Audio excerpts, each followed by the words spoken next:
It's the hurtingest gun in Apex along with the flatline.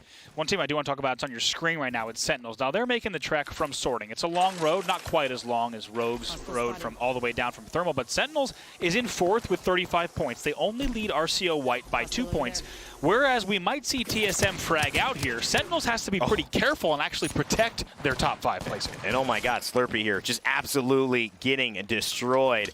Rocker Apex actually going down as well. That's a big one by Fire. This is a team that seems to be running into each other. That fight is going to determine a lot because Fire goes down now thanks to Lou. These two, remember, fought in the tunnel, and it ended up being Squidward who then won the game. They're now running across each other again and trading casualties and knocks. And I'm not surprised to see Sentinels just nope straight out of that Cap City battle. There's no reason on the southern side of Cap City to be taking that fight. They just need to continue their rotation up north. Speaking of TSM, a team that's already up north in Skyhook, they've gotten there very quick from their drop at Fuel Depot. Hal will get the wipe there on BCJ. That's huge. This top 2 teams here are going against each other, and so that means that it's Snipe Down and G-Dolphin most likely. There it is, making a run for it. G-Dolphin lost a few shields, Snipe Down in a decent position in the similar kind of vein of we do not want to fight TSM. We know who it is. We know we're in Skyhook. We have to just survive. If they can grab a banner, there is a respawn, but we'll see if TSM is camping this. It's a bit risky if they do try to go for it. Very interested to see exactly where this pulls because it's really going to determine just how this plays out. If we have a Skyhook pull, we know what that plays like. Lots of building-to-building combat, very difficult rotations. However, if we do go towards those open spaces, towards the trailers, towards the tracks, it's going to be a very, very different battle. To be honest, not too dissimilar from our game number 1 at Uncharted Territory. And look at this. TSM is actually trying to bait this box. They know that they are still there. G-Dolphin Snipe Down trying to grab it. Snipe might be the only one who can. He's the Wraith. He's got the invulnerability. He's setting a portal up as well. I don't know. Is he going to do it? I think he's going for it. Look at this. And TSM is waiting for it. They know what they're trying to do, but I don't know if they're going to leave that building. That might have just been the right play.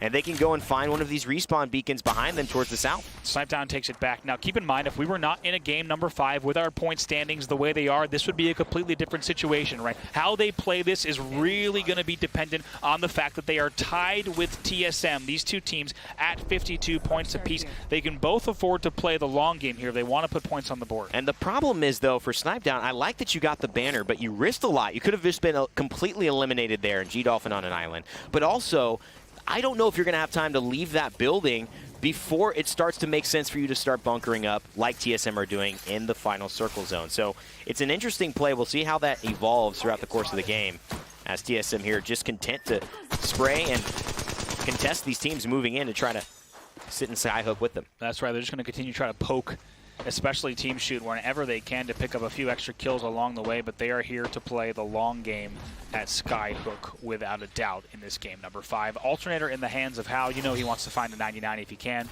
Wasn't able to do so just yet, but he will be on the prowl for that weapon. Digi-Threat as well, so it's going to give you a little bit of that heat-seeking vision, even though we don't play with a lot of characters right now like Bangalore. Typically where that heat and that thermal vision is necessary, it still does help in an occluded site or in those moments where someone's maybe using a skin to hide in one of those back corners. Here you see P-Fitter, Timmy, and Bronzy trying to make it out of the zone. A late rotation. It's something we saw a lot in the APAC qualifiers. Yeah, there's a reason that's a late rotation, Rain. Actually, in the open qualifiers, landing Lava City almost every game, that is actually the single furthest point away from this part of the map. I guess the only so they get their steps in. Yeah, I guess the only further thing might be if someone was landing Dome, but they have finally gotten their steps in, as you said. Several teams going down there, though. That's actually maybe Fire going down at the hands of Stinky in the kill feed as well. Yeah, it's Stinky, so it's Vayne and it's Mooman as well. Finally, having a little bit of life here. They are rocking 8 points. So with a wonder game, a Wunderkind kind of game, you have maybe 24. That puts you at 32. You're still not top 5, but you're close to where RCO is at 33 with the 5th position. It still seems pretty undoable there, but hey, we're not going to give up hope just yet. Anything can happen in these types of games. Absolutely. Now, keep in mind, if you're just joining us here for game number 5 of the Apex Legends Global Series Online number 1, we are in game number 5, the 5th and final here, where teams really are fighting for those top 5 spots. And do we ever have a very close race for first place as well as the entire top 5? It's Sniper Abusers and TSM tied for first with 52 points. Team Squidward at 44, Sentinels at 35, and just 2 points behind them, it's RCO White in 5th with 33 points. But like we said, lots of teams on the heels of that top 5 as well. Absolutely. And you know, things are going to change here. I almost guarantee the top 5 will shift in this game, because usually that's what happens when you're in tournaments. Unexpected things do occur, even especially towards the end when you feel like you're sitting pretty. Timmy, P-Fitter, Bronzy, they have something to prove here as well. They've been playing so great. Golden Guardians just outside of the top 5, number 8 with 22 points. I would love to see them continue where they're going. Already a kill to their name, most likely 3 to the team, considering that would be a team wipe. And so they are starting off in a pretty strong spot, hearing some shots and deciding to rotate towards the action. And they know they're late to the party. That's why they're kind of being very selective and disciplined in the way that they enter Skyhook. Right now, choosing to hug the southernmost wall and cliff as they're about to breach and clear. We'll see if they can do this. PKs are out. And this is what you want. G7 Scout's not going to work, so Bronzy has to just work with these 6 shots, but he's got a purple shotgun bolt, which is going to increase the rechamber rate of the Peacekeeper. And that means you're going to get more shots off, and you're going to get that ammo stacked in and ready to fire again. But that's all you can really use. The G7 is not a close-range weapon, ideally, but we've seen Monsoon tell us differently in some of those amazing They're just moments. trick-or-treating here. They are going door to door and wondering... Whose lights are on? Right. Where might we be able to go inside? And so far... no lights on, and only Watson fences are really the only lights they're seeing. I mean, listen, if Watson fences become a thing on Halloween, I'm going to start feeling even sadder for these kids. No, I'm out. Yeah, Count it's me over. out, It's over. Not I'm going a to stop chance. trigger. At 29, I will stop trick-or-treating. I'm kidding. I stopped trick-or-treating a long time ago.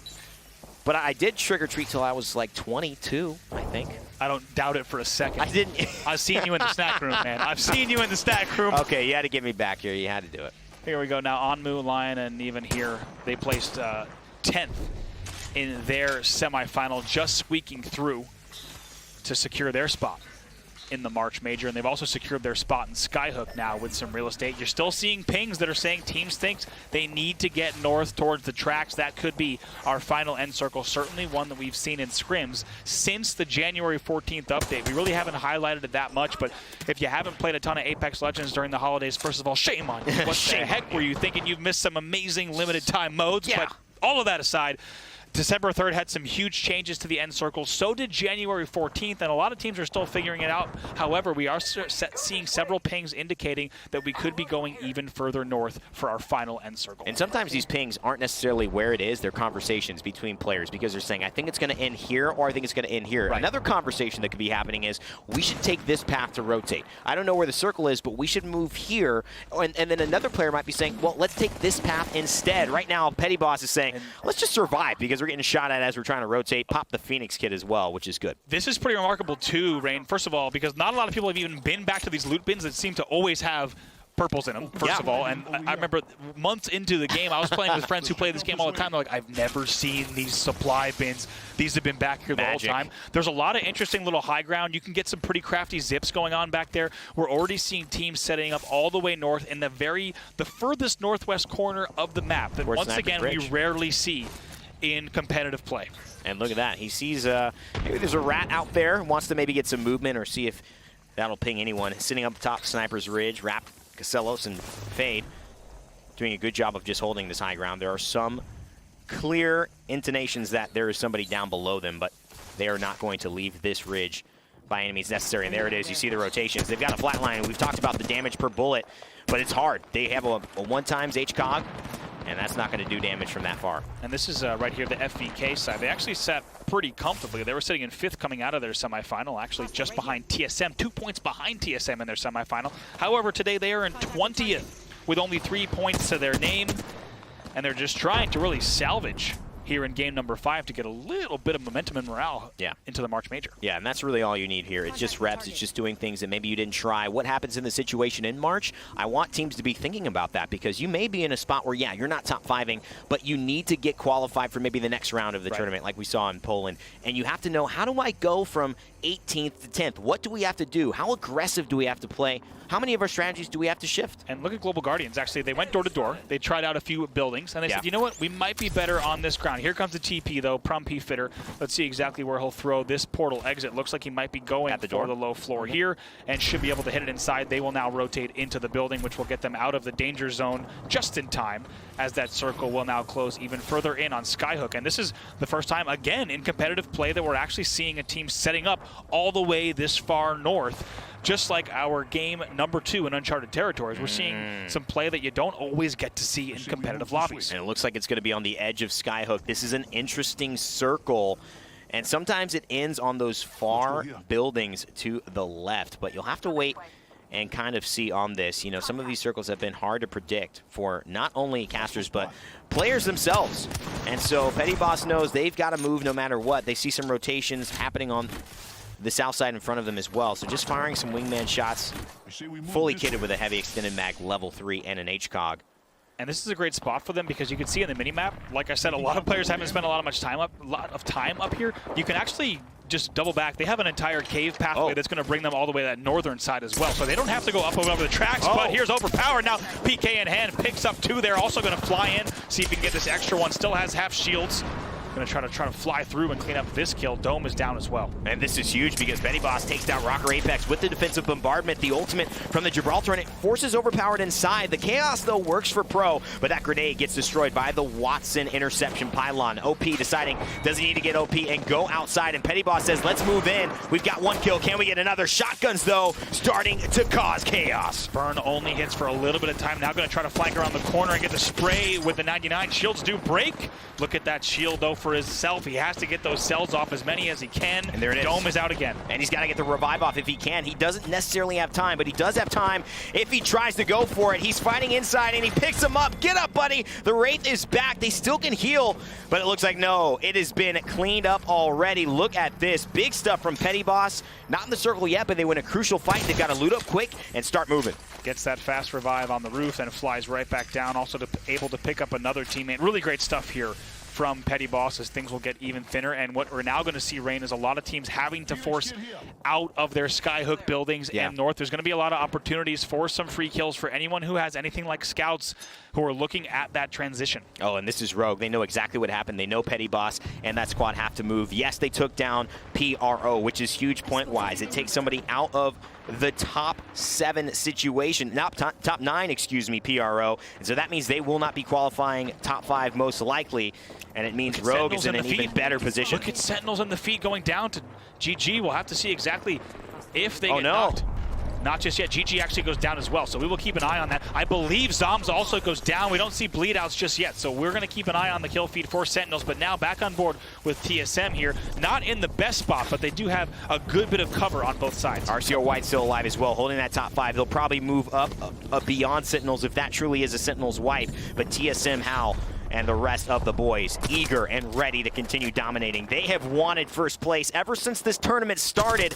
They're not satisfied with anything else. And it seems like they're playing just like they need to in order to make that a reality. You heard Lulu talk about it. They're going to frag out in this game. Speaking of first place, a team that's tied with TSM, that's going to be the Sniper abusers, and it's only Snipe down here who has to make a miracle play if he wants to end this tournament in first place for his team. Might try to make a move on G Dolphin. We already have a timed out respawn on BCJ, who we saw go down earlier. And I just doubt it. I just doubt it. They may, because that's what they did earlier, but they weren't able to get BCJ. And unfortunately, this is just TSM heaven. This is where they want to be. They're fenced up. They're pyloned up. All 3 alive, all 3 well and confident, top 10, and in first place. And you actually see pings out on their minimap indicating that they wanted to hold this spot. You can tell they've been here before. Really great fencing, really great low angles here. They're able to just engage and disengage as much as they please. They have one of the best spots on the map right now. Keep in mind, we do still have Rogue on the northern side of the tracks. Rogue is a story we have to keep paying attention to because they are in 7th with 29 points, only about 4 away from 5th place. So they are a team that wants to break into that top 5. So is Little Poggies. And Little Poggies, we haven't seen much of them earlier, but a big shot from PvP. Geesh and Nasky, that squad is still alive in the top 8, and they are looking to rotate as the circle starts to close in round 5. The damage will be very significant here if you can't move in, Brav. And they're trying to just find themselves in a decent spot. I think Snipe Down is still alive, though, so that still means the top 2 teams are alive. Shots coming in here for TSM, and you have to wonder if Snipedown knows that TSM's down here. He could try to intervene in some capacity. That's definitely a Hail Mary opportunity for him. Rogue got him. Yep, Snipedown actually will go down, like you said. Great call, Rain, to the hands of Snipedown, excuse me, to the hands of Rogue. As we take a look here, Hal picks up another kill on Hill. And this is line as well. Vol, they're doing a great job, and Vayne is still alive, gets the heal off, so the battery will save him now, but Rogue are in a great position. They need to move in, and they know this is the game. They can do it. Already with a few kills, and already with only 1 point away, 4 points away from top 5. It seems like they can, but Hal gets low, is forced into the void, and when he comes out, we don't know what's waiting for him. And he actually goes down here. Let's see what can happen for Reps It's and Rogue. Aberlele, but instead, look at Rogue flying in here. They look great on this push. They're going to take out the ult as well. And that's TSM probably dropping, but it seems like they will for sure have secured first place unless Rogue has an incredible game. They were 33 points behind, but I don't think they can make that much headway to take number 1. But number 5, I think, is very much in their future. Absolutely. Aberlele trying to stay alive along with Reps. Both now bleeding heavily. They both need to shield up. We'll see if they're going to be able to do that. Shots still coming in, and they do not have much space to work with at all. Things are getting intense here. Aberlele and Reps trying to hold on. 30 seconds till the next circle as well. Rogue drop finds 1 mini. And TSM Hal bleeds out, so dropped really finishing off Team Smile. Aberlele with a grapple goes in, but he's down. It looks like Rogue, Vayne, and Lion are still competing. It's 2 squads left. It's Rogue versus Vol. Who's going to take it? Let's see now at Vol in a hard spot. They've already lost on. That's another player down. Now just Neven. Can he get this out? Rogue is going to collapse and fly in. Yes, indeed. Rogue wins your game number 5 and almost certainly secures themselves a top 5 finish. That is huge. In game 5, securing top 5. I had mentioned it in my predictions that I thought Rogue was going to be the team to watch today. They're so consistent, but when they get in those moments, they have the veteranship and the execution ability. Mechanical monsters, and they honestly play that from the edge so well, usurping and taking away TSM's spot, which looked pretty good towards that final circle. It did. Like you said, we can almost be certain that TSM is going to take first in the back-to-back. I'm going to lose count. Back-to-back. We just got to start multiplying now. Yeah, it's 4 tournaments in a row that they've won unofficially. We're going to have to wait until the leaderboard does display that. However, you have to bet based on the math that TSM will win that tournament. But Rogue, they continue to prove that they are not only on the upswing, but they are a different team than we saw in 2019. I think we saw a lot of promise from them last year in Poland and in Poland and Sweden, but now they're proving that they can close out games, and they're here to have a really big performance in the ALGS. And I was just impressed all around from Rogue and the way that they managed that fight. Not only that, but at the edge, when we saw Petty Bosch push into that house, take down PRO with RKN and overpowered, and then they just patiently waited. They said, let's clean that up on their rotation and just let's not even get involved in that first initial fight, which is the type of thing that you don't feel is a great play, but when you look back at it, how they got themselves in that position, that was a great play. Knowing how to fight is one thing. Knowing when not to fight is something not every team has, and Rogue seems to have it. Absolutely. And speaking of another team that knows how to disengage and engage exactly at the right times, it's TSM. They did not look like they had anything guaranteed going into this full set. Yeah. But in the end, Can you believe it? Somehow squeak it out. And it's, once again, how do you bet against this team? What the heck? As soon as you have, not only did they perform yesterday in the Open so well across all 3 game sets and make it into our finals, but today, what a performance from them once again. And I think this is the mentality that I look up to in sports and competing, and in my career and the athletes I've always aspired to be, the ones who don't take no for an answer. They don't take second as a good performance. They want to win, or they want to figure out why not and win next time. And that's what TSM are proving. They are the greatest in the world right now. You cannot bet against them until they mess up. And let's also ask, we don't know exactly where Sentinels is going to end up. We saw them exit around top 5, top 6. They were, I believe, 4th. They were. And that we know they needed a big game there, and they were kind of a team, instead of you have TSM who was looking to frag out, like Lulu said, they did exactly that. Yeah. Sentinels was more so like, let's make sure we have a pretty normal game and secure top 5. We don't yet know if they did that. And I honestly feel that Sentinels are in a pretty decent spot. RCO White also as well, because you did see Lil Poggers, you also saw PRO, you saw Fire not really have any of those big games and exiting early. Really, the only team that might have had a bit of a comeback was Vol, but because they were only 12 points, I don't think they had enough to really push anybody out of the top 5. So I think it's pretty consistent. Every team pretty much did what they needed to do to stay in there, except Rogue definitely pushed somebody down a spot. Yeah, we're going to go find out exactly how those final results will net out now with our analysts here. Let's head on over to Fallout, Lulu, and Blaze to get those results after game number 5. Thank you so much, Bravo, and welcome for the very last time to the Legends Lounge, where we had a crazy Game 5 to close things out. Lulu's sitting pretty and fine with their TSM prediction. You feel like they have to take it, right? I mean, I've known it from, Game 1. And I literally said they're not going to settle for second. They're going to take that first spot, and I'm pretty sure they did. Well, third place finish right there. They were tied for It's looking good. It is. But I know you disagree with a little something. Hey, I love the duo up there. Shout out to their casting on that matchup. Now, Rain said he thinks Sentinels may be okay. I think Sentinels falls out the top 5. Now, I could be wrong, but I predicted the RCO was going to stay, TSM was going to get first. RCO got 5th place. Sentinels dropped a little bit earlier, but Rogue had such a good game. I think it comes down between them and Sentinels for that 5th spot. Rogue may make it in because they were at the 7th place mark. So we'll see when the standings come out. But, so far it was a spicy ending, and Rogue did what they needed to do. Let's see if it was enough. Yeah, you just saw the Rogue team comp on screen right there. Rogue clutches up when it matters the most. Game 5, you hear Bravo saying this is a different Rogue than we've seen on past lands at the preseason invitational and previously. They stepped up in a huge way right there. So shout out to Huskers and the boys for a great performance there in game number 5. You got to wonder, does Rogue replace Sentinels? Does Lulu's prediction of 2 teams being known, 3 teams being unknown stand true? I think we made some good predictions today. You might hit the nail on the head. Undoubtedly. Let's take a look at the end game there and the replays from game number 5 and how things exactly broke down. Of course, it was Rogue against a squad VOL who have 2 members, by the way, Blaze, from Illinois and Indiana that stepped up in a big way. But let's take a look. Oh, snaps. I was going to say this was a dope 1v1. I don't know if this is it, but it was a situation in which Rogue was getting some revives and they were getting flanked by one of these players, and they had to turn around and win a clutch 1v1 while one of the other teammates was reviving. Yeah, it was a good opportunity right there for Rogue. So not only did they get first place, but they picked up a lot of kills as well. So you gotta think that puts them in a pretty good spot. In this situation, they were playing with a lot of aggression to close that one out. They're going up against that squad I was just talking about, VOL, Lion and Co., coming from Illinois, Indiana, and Florida, who performed really well in game 5. You gotta wonder, was it enough? That's really the hometown right there. It is the hometown, you. Shout out to them. But ultimately, they did get taken out by Rogue, who was able to clutch it up. All 3 members of Rogue alive. They did it in a clean way. They did it in a crisp way. But the question is, was it enough?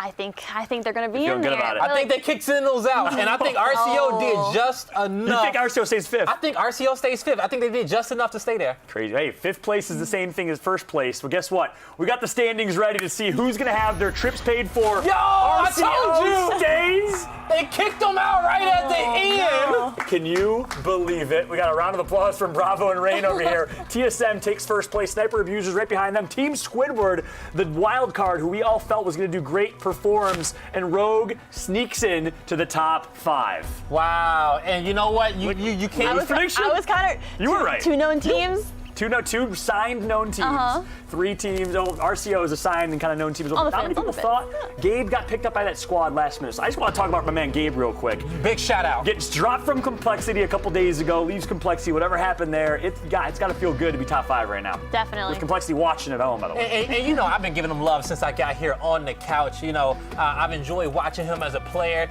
and I've enjoyed his story coming into this event, and he got it done. The guy works hard for everything that he gets, and you see it right then and there. He got it done for the team. RCO made it into the top 5 to get that travel paid for, and we're gonna have 5 awesome teams going to that major. And 20 awesome teams, the whole lobby, right? 20 great teams from North America going. Undoubtedly. Of course, we're gonna have some teams from other regions as well. Shout out to EU and APAC watching and supporting. Of course, it's been a crazy day of action. Our top 5 teams are set. Congratulations to each and every one of them. Let's go ahead and break down our top 5 MAC plays from the day and moments from the day. And number 5 here was the Sniper Abusers, wiping the full last squad, G Dolphin, Snipe Down, and BCJ. The 2 Americans and 1 European with some great scout plays and support. The aggression came in from Snipe Down and Wraith, and they do it in the number 5 play. And moving on to number 4, it's Rocker, Apex, and Team Squidward with some amazing scout shots from top. Nothing but headshots right there as he just absolutely melts. Beautiful plays coming in from Rocker of Team Squidward. They, of course, also punched themselves a ticket. Moving on to number 3, we got PRO-RKN. They did not qualify, but at least he made it to the top 5 here. RKN with some beautiful wingman plays on the zip line. That was TSM going for a miracle zip line that did not pay off. Of course, Imperial Hal stayed alive there, barely, but it was RKN with some great shots on TSM. Apex or Duck Hunt? Right? That's what I'm wondering. Peekaboo right there. Number 2 is Retzi with a great tunnel clutch play. This is a tight 2v2, and by the way, this is the game, Blaze, that brought Sentinels into top 5. Nah, it really was such a beautiful play. Fallout Peacekeeper comes out, 1v2 situation, 108, teammate support in the back, teammate banner recover, hops on the wall, tries to go for a fadeaway shot as well. He thought about it, but said, you know what, I got one bullet in the clip, not reloading, R99, get out of here. That's like a KD fadeaway right there. Of course, they're not going to connect on that, but they did connect for the kill. And of course, number 1, Team Squidward, our top 5 qualifying team with the Arc Star play that connected beautifully. We thought they were crazy for not third partying earlier. They had a trick up their sleeves, a perfectly executed Arc Star play from Team Squidward. Absolutely beautiful. I think it hit all 3 of them too. It did, and it also gets them stunned as well. Yeah. So that could not have been a more perfect And play. it also put him in the top 3. Yeah, that was the game that did it. That was the game that they did it. Congratulations to Lou, Rocker, and Nathan for qualifying. Who would have thought we'd see Sentinels not make it? Rogue sneaks their way in. I think we all saw TSM coming out on top. Of course. Didn't we? The 4-time, I was going to say unofficially, but now officially the 4-time tournament winners in a row. And the question is, who can stop these boys? Because so far they make it look easy. And what is it when you play with them often? What is it that makes them so great? Well, they're all so individually gifted and talented, and Hal's knowledge and his game sense, and you should see he has like this video about his like inventory organization. He is on top of the ball and everything, and all 3 of them, they're there to win. Yep. None of them are going to settle for second. Yeah. And just with that individual skill and how they work together, they're unstoppable. Can't be beat. They say hard work beats talent when talent doesn't work hard. Well, guess what? They got talent and they got hard work. I know Rep's the captain of this squad. I am so incredibly impressed by this individual each and every conversation I have. It was a dream of his to join TSM. Now that he's on TSM, he's going to cherish that moment. He's not letting go of the gas pedal, Blaze. Nah, you know what? And it's such a beautiful thing when you can find 2 other guys who are on the same page as you, who want to work just as hard as you, want to get in, put the practice in, get into those scrims, come out to the event, take it serious, and make some money. Yeah. You gotta love it. And win some championships. Those boys got a few for TSM. A couple under their belt. A couple. But some people said, we were talking in the green room, Lulu, that some of their wins, yeah, it was kind of good, but it was kind of lucky. Is there any doubt in your mind that they are the best team in Apex? Not even question? I don't think it's a question. I Can't think deny it. It's they're the best. consistency. It is. And like you can say that they've had some lucky happenings, but I mean, they're the clutches. I mean, Hal's clutch during GLL and at Poland. It's insane. Yeah, my question for any TSM haters out there, I know EU likes to support LG and VP and a lot of these top teams in EU, but you can't deny the back-to-back-to-back-to-back. I'm sorry. Placements and facts prove themselves, and guess what? We got the man himself. It's Imperial Hal from TSM live for an interview snap. with us today in studio. Hal, can you hear us okay? Yeah, I can hear you. How you guys doing? Good. Another one, man. Is it just at this point? Is it just clockwork? Is it not even exciting anymore? Talk to me. I don't know. It feels the same. Obviously, I think it's after every single win, there's less excitement, but we always have doubt. We always have doubt after or before a tournament, because especially the last group 4, we got 4th place. So obviously everyone wants to see us, get first. Yeah. But I was like, it's 3 games. It's fine. They're going to be 5 games in the finals. We'll win. So you're Good. telling me you were mad about a 4th place finish in a top 10 qualifying game. That was not good enough for you guys. Well, I was mad, but other people were also mad. Obviously we had other people had expectations, high expectations, but I knew we were gonna, do what we had to do in the finals. Hal, this is Blaze here. Quick question for you. Out of those 5 matches in the finals, was it any team that surprised you guys and was just a little bit tougher than the rest? I think Snipedowns really surprised me. I know their team is really good. They actually picked up Dolphin off of me. Yeah, I remember that. I actually gave him the insight to pick up Dolphin, so I'm really, Look at you I'm actually scouting proud out that I did here. well. So what you're saying is Yeah, you created your biggest opponent now. How do you feel about that? I guess, yeah. Out here Lucky, fathering but players. Yeah. Yeah, I think that's the only surprise is Snipedown. They did really well, and I'm glad. Yeah, we got Imperial Hal, aka Father Hal. Hal, we also got Lulu, your good friend here. Lulu, you have any questions or words for Hal? I mean, I predicted it. I literally said when they were in second and tied that they're not going to settle for second, that they were going to get first. So, I mean, I've been rooting for TSM since game 1. So. Smart analyst we got here on the couch. Yeah, clearly we picked the right one here, Hal, don't you think? He's like, as long as you keep putting us in first place, that's for sure. Well, Hal, look, congratulations to you guys. I know we call it the back-to-back now. It was an online tournament. You guys got a lot of work to do at the major, so best of luck in preparation. My last question for you, what type of preparation are you going to do going into that major? I think probably to practice more different spots, because we usually when we play scrims, we always do the same thing. We always go to the same spot, et cetera, et cetera. So, we want to change, or actually broaden how many spots we can play, not just one spot. So if we can't get that one spot, we can still play another one or a third one. So we always have, extra spots to play from instead of just in scrims practicing the same thing over and over and over. And yeah, I think that's love the that. Have a biggest couple thing strats in the strat book, especially with a lot of teams that are dropping on you that you don't expect from playing in pro lobbies. That's a great call out, man. Well, best of luck to you guys. Congratulations again on yet another win. You guys are proving to be one of the best dynasties in modern day history of esports. Hopefully you can keep it up, buddy. Congratulations. Thank you. Have a good one. Thanks so much, man.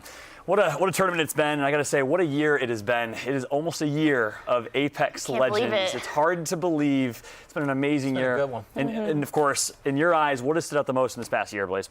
Oh man, what has stood out the most? I'm gonna say it. TSM's dynasty. You come out here in a BR to be that consistent is something that's very difficult. And we heard him talking in an interview.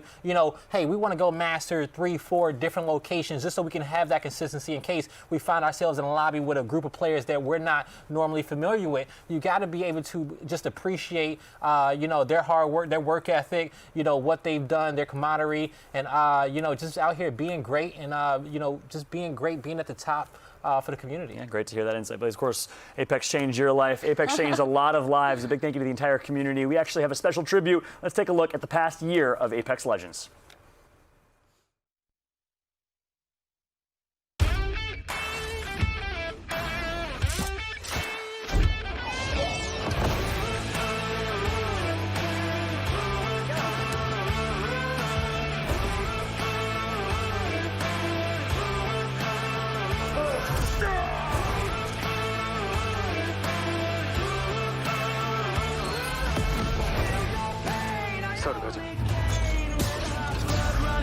What's up? Hot like a hurricane, mine sharp like a razor blade. I'm a knockout. There's no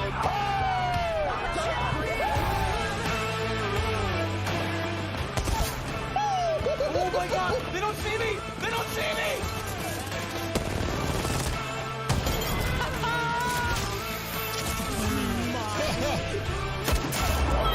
Exciting. X Games Minneapolis 2019.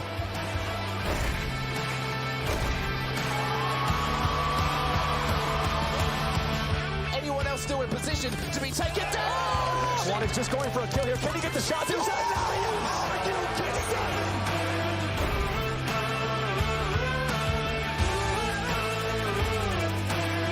Best multiplayer game. Apex Legends. Thank you. I love you guys. It's party time. Always scorching.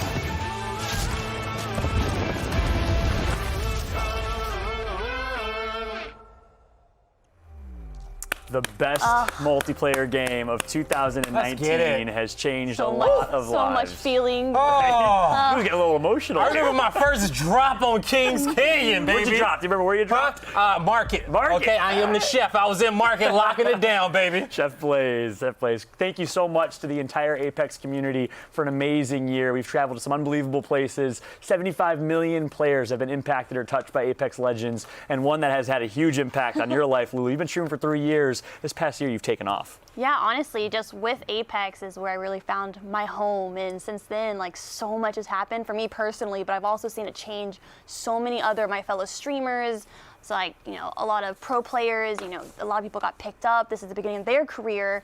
So much has happened. It's beautiful. I love it. It's an emotional moment. Well, guess what? This is just the beginning. We had the preseason invitational. We got the ALGS first season. And we also got a little something called Season 4, Assimilation. So excited. A little video got announced today that blew my mind, blew everyone's minds. Yeah. Of course, February 4th, Assimilation is coming. Are you guys excited for that? Oh, man, I'm definitely excited for it, yo. I need to get Predator this season. I got up to Diamond, and I'm just like, I can't do it in 12 more days. So next season, that's going to be the grind, so I'm ready for it. Season 4, the season of Blaze. I just hope Force becomes a thing now that he's kind of dead. I have no idea what's happening. Is he, John? Is he, though, is the big question. I don't know. Everyone's kind of looking for clues, and, you can go loot his loot box. In the game? Yes. That is nuts. Sorting Factory. That is nuts. You get a little limited time charm from there, too. It's crazy. The Apex design team, the game team, the story team has been unbelievable. And guess what? We have an amazing crew here as well. So a big thank you to our entire crew live in the studio. Hopefully none of us get assassinated like Force did. But